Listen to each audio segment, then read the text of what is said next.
ప్రభుత్వ కక్ష సాధింపులకు భయపడేది లేదని, కేసులు పెట్టినా అరెస్టు చేసినా డోంట్ కేర్ అని మాజీ మంత్రి కాకాని గోవర్ధన్ రెడ్డి పెద్ద కవర్లు చెప్పారు.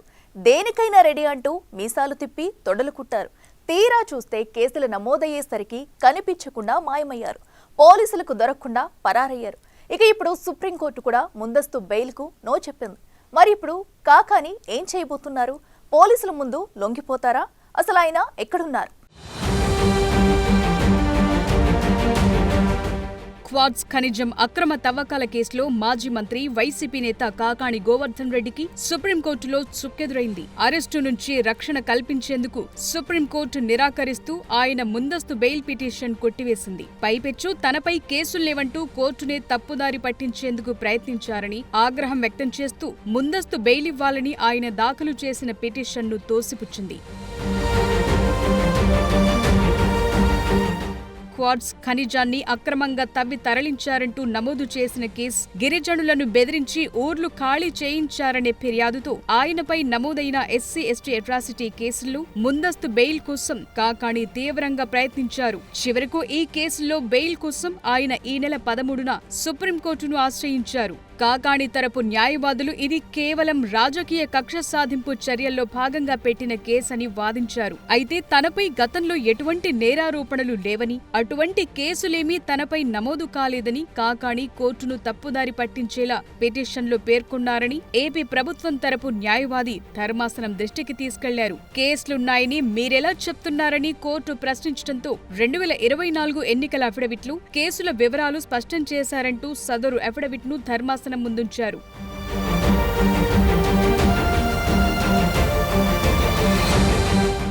దాన్ని పరిశీలించిన కోర్టు తమను తప్పుదారి పట్టించే ప్రయత్నం చేశారంటూ కాకానిపై మండిపడింది. కేసులో దర్యాప్తు కొనసాగుతోందని, వాస్తవాలేంటో స్పష్టత రావాల్సిన అవసరం ఉందని, ఈ నేపథ్యంలో అరెస్టు నుంచి మినహాయింపు ఇవ్వలేమని తేల్చి చెప్పింది. ముందస్తు బెయిల్ ఇచ్చేందుకు నిరాకరిస్తూ పిటిషన్ను డిస్మిస్ చేస్తున్నట్లు తెలిపింది. అయితే కొట్టివేయొద్దని, ఉపసంహరించుకుంటామని కాకాని లాయర్ విజ్ఞప్తి చేయడంతో ధర్మాసనం అంగీకరించింది.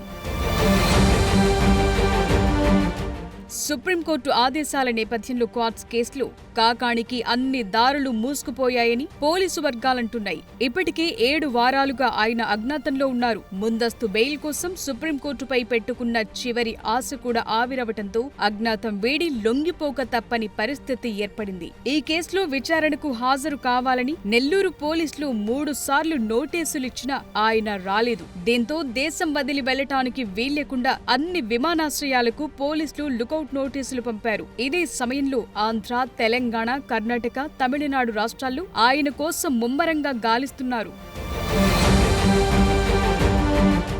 ఇప్పటికీ మాజీ మంత్రి, వైసీపీ నెల్లూరు జిల్లా అధ్యక్షుడు కాకాని గోవర్ధన్ రెడ్డి అజ్ఞాతం వీడటం లేదు. ఆయన కోసం పోలీసులు 7 బృందాలుగా ఏర్పడి గాలిస్తున్నారు. టెర్రరిస్టులే దొరికిపోతున్న ఈ రోజుల్లో కాకాని మాత్రం చిక్కటం లేదని ఆయన రాజకీయ ప్రత్యర్థి మాజీ మంత్రి సోమిరెడ్డి చంద్రమోహన్ రెడ్డి అంటున్నారు. అంతేకాదు ఆచూకీ తెలిపిన వారికి నెల్లూరులో కాకాని ఇంటి పక్కనే ఉండే కరోనా హౌస్ ను బహుమతిగా ఇస్తానని సోమిరెడ్డి బంపర్ ఆఫర్ ఇస్తున్నారు.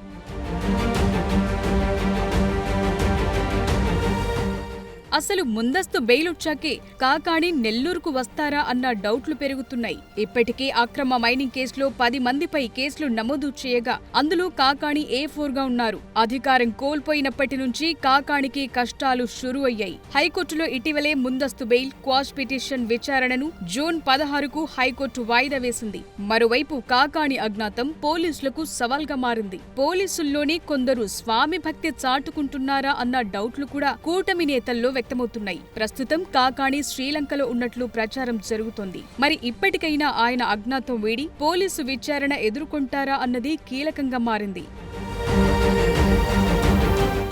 ఎలాంటి అరెస్టులకు, కేసులకు భయపడేది లేదన్న కాకాని ప్రస్తుతం పోలీసుల విచారణ నుంచి తప్పించుకుని తిరుగుతున్నట్టు ఆయన సొంత నియోజకవర్గం సర్వేపల్లిలో తీవ్ర చర్చలకు దారితీస్తోంది. మరోవైపు కాకానిపై సర్వేపల్లి ఎమ్మెల్యే సోమిరెడ్డి చంద్రమోహన్ రెడ్డి తీవ్ర ఆరోపణలు చేస్తున్నారు. కాకాని చేసిన పాపాలన్నీ బయటకొస్తాయని, ఎంత తప్పించుకున్నా జైలుకు వెళ్లక తప్పదంటున్నారు. సర్వేపల్లి నియోజకవర్గంలో భారీగా భూదోపిడీకి పాల్పడ్డారని, తనపై 17 అక్రమ కేసులు పెట్టించారని చేశారన్నారు. కాకాణి డబ్బు కోసం గడ్డి తినటంతోనే పాపాలు వెంటాడుతున్నాయన్నారు. అంతేకాదు కాకాణి ఆచూకీ తెలిపిన వారికి బహుమతులిచ్చేందుకు సిద్ధమంటున్నారు.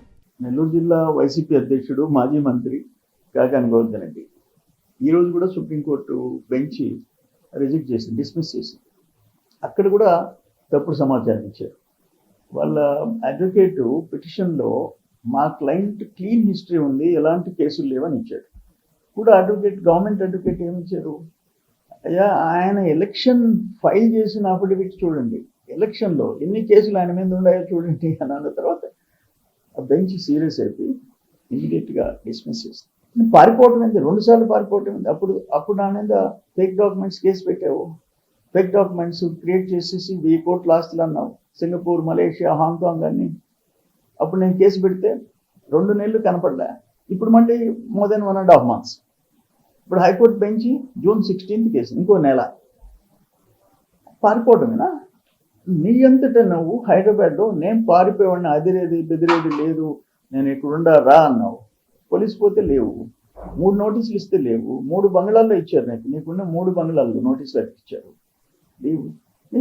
నీ లైఫ్ హిస్టరీయే తప్పుడు కేసులు, తప్పుడు పనులు, తప్పుడు చేస్తారు, దోపిడీ.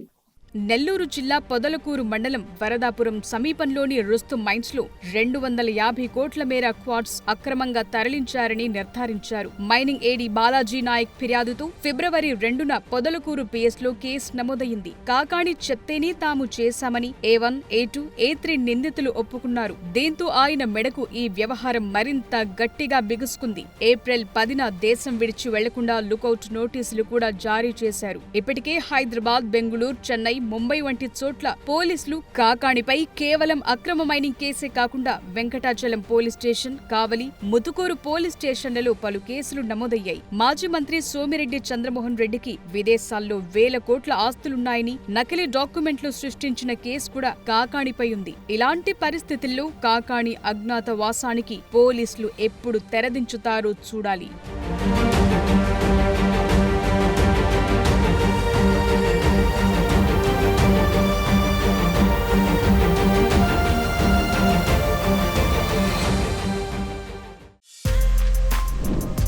For more videos like this, subscribe Big TV channel.